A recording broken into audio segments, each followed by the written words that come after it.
Bienvenue dans Secret des grands esprits, où nous dévoilons les astuces et stratégies utilisées par les plus grands innovateurs pour exceller dans leur domaine. Aujourd'hui, nous allons explorer une technique simple mais puissante qui a aidé Thomas Edison, l'un des inventeurs les plus prolifiques de tous les temps, à rester concentré pendant des heures pour donner vie à ses idées révolutionnaires. Thomas Edison est surtout connu pour ses inventions telles que l'ampoule électrique, le phonographe et la caméra cinématographique. Mais peu de gens savent qu'il avait une méthode particulière pour maintenir une concentration optimale, les micro-siestes. Edison travaillait souvent de longues heures, et pour éviter la fatigue mentale, il utilisait une technique ingénieuse.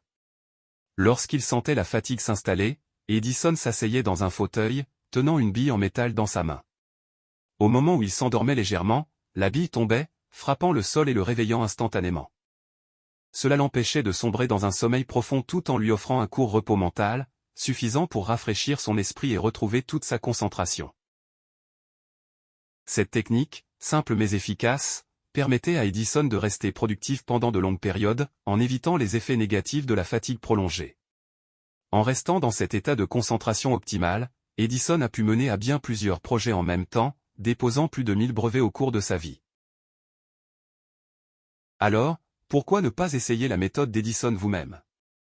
Que vous soyez étudiant, entrepreneur, ou créatif, prendre de courtes pauses avec des micro-siestes pourrait vous aider à rester concentré et à maintenir une productivité élevée. Les plus grands esprits ont souvent recours à des astuces simples pour accomplir des choses extraordinaires. Rejoignez-nous la semaine prochaine pour découvrir comment Albert Einstein utilisait la visualisation pour résoudre des problèmes scientifiques complexes. À bientôt pour un nouvel épisode de Secret des grands esprits.